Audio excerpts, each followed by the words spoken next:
Assalamualaikum warahmatullahi wabarakatuh. Di sini saya akan menjelaskan tentang isu hukum perlindungan konsumen yang dibahas oleh kelompok 3.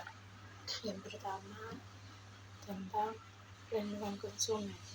Perlindungan konsumen adalah istilah yang dipakai untuk mengabarkan perlindungan hukum yang diberikan kepada konsumen dalam usaha untuk memenuhi kebutuhan dari hal-hal yang merugikan konsumen itu sendiri.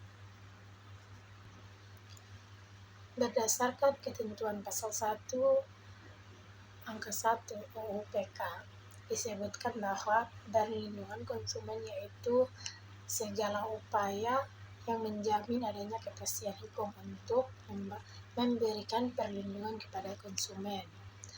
Dan asas-asas perlindungan konsumen. Yang pertama, asas manfaat. Dimaksudkan untuk mengamankan bahwa segala upaya dalam perlindungan konsumen harus memberikan manfaat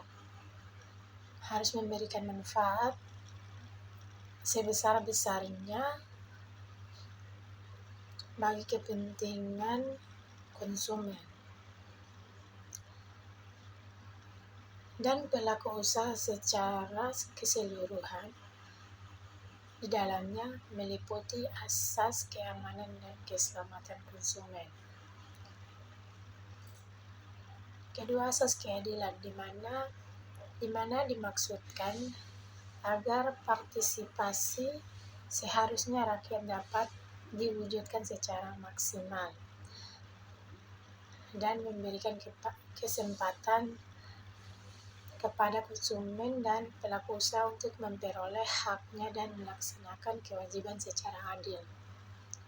Bagaimana setiap masyarakat Indonesia memiliki kewajiban masing-masing untuk melakukan usaha secara adil karena tidak ada simpang siur, keterpaksaan atau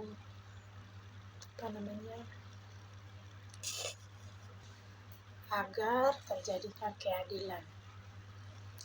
Yang ketiga, asas keseimbangan.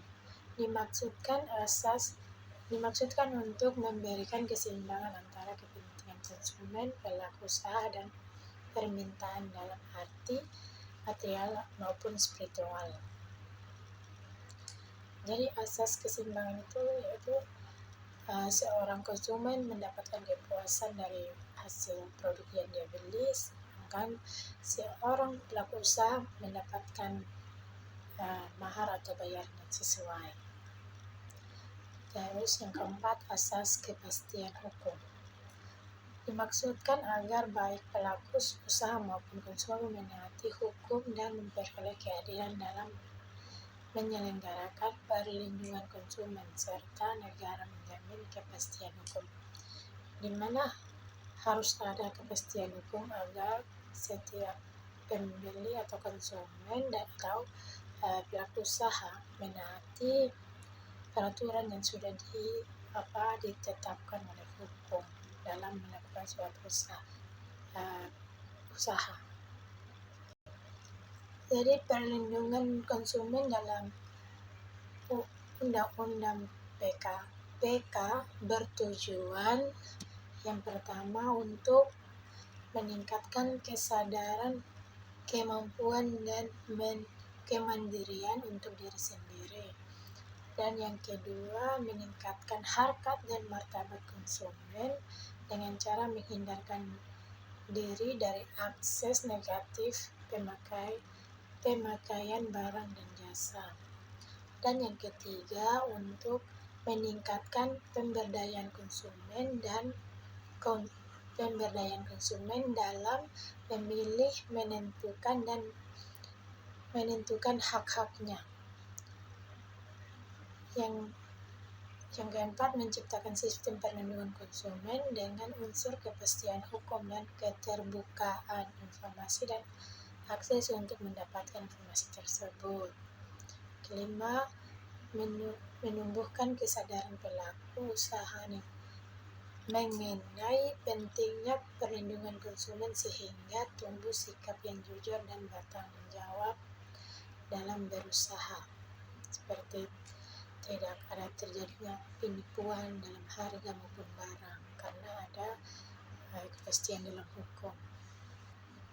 Di sini menurut Johan F. Kennedy secara umum dikenal 4 hak dasar konsumen. Jadi yang pertama untuk mendapatkan keamanan, yang kedua hak untuk mendapatkan informasi, yang ketiga hak untuk memilih, dan yang keempat hak untuk didengarkan. Jadi hak dasar konsumen yaitu untuk dapat mendapatkan keamanan seperti memesan sesuatu sesuai dengan apa yang sudah dia lihat dan sudah dipaparkan seperti itu. Hak untuk mendapatkan informasi seperti suatu konsumen ingin memesan barang terus sudah mengetahui harga yang diberikan seperti harga produksi atau barang yang ingin dipesan, suatu perusahaan sudah memberikan harganya. Hak untuk memilih, terus hak untuk didengarkan.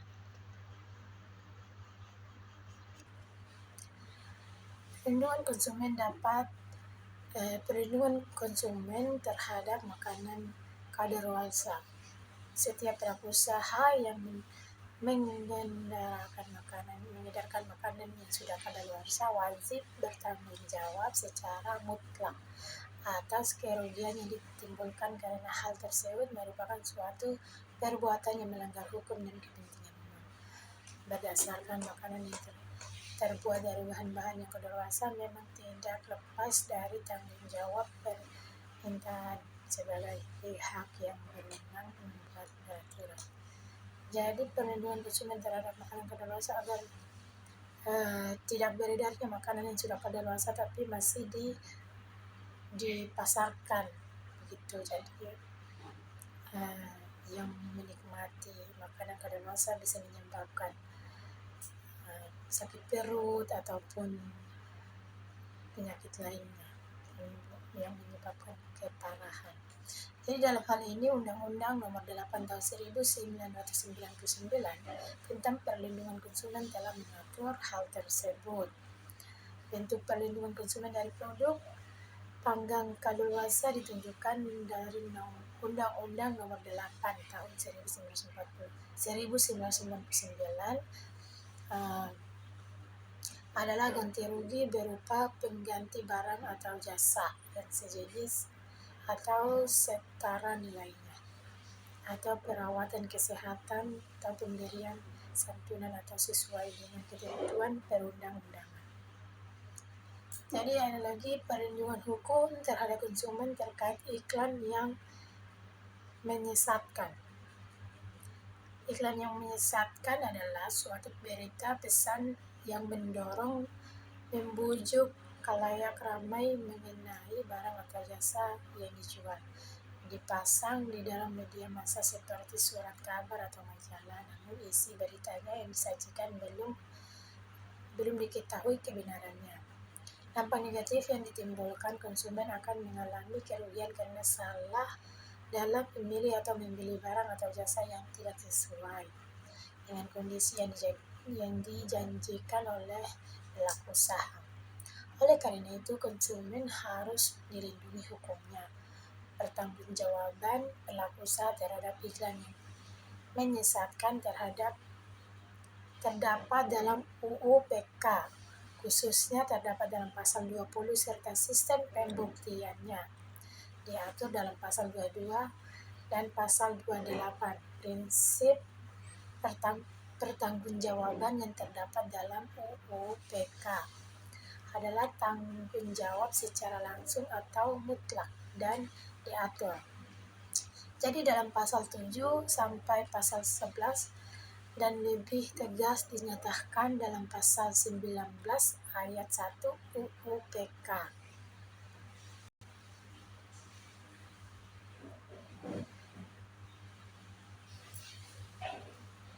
Jadi di sini mau bertanya-tanya ya, kemana konsumen harus mengadu jika terjadi penipuan barang atau produk. Nah, ada Badan Perlindungan Konsumen Nasional, BPKN, dan ada Badan Penyelesaian Sengketa Konsumen, BPSK, Lembaga Perlindungan Konsumen Swadaya Masyarakat, LPKSM, Yayasan Konsumen Indonesia, YLKI. Jika terjadi jika terjadi penipuan dalam hal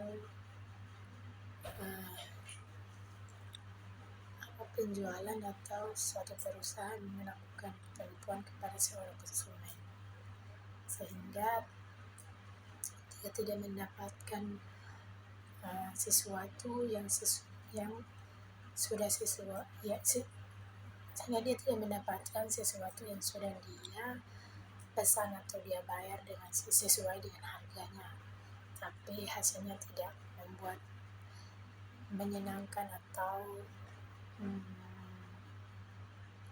sesuai dengan apa yang dia inginkan.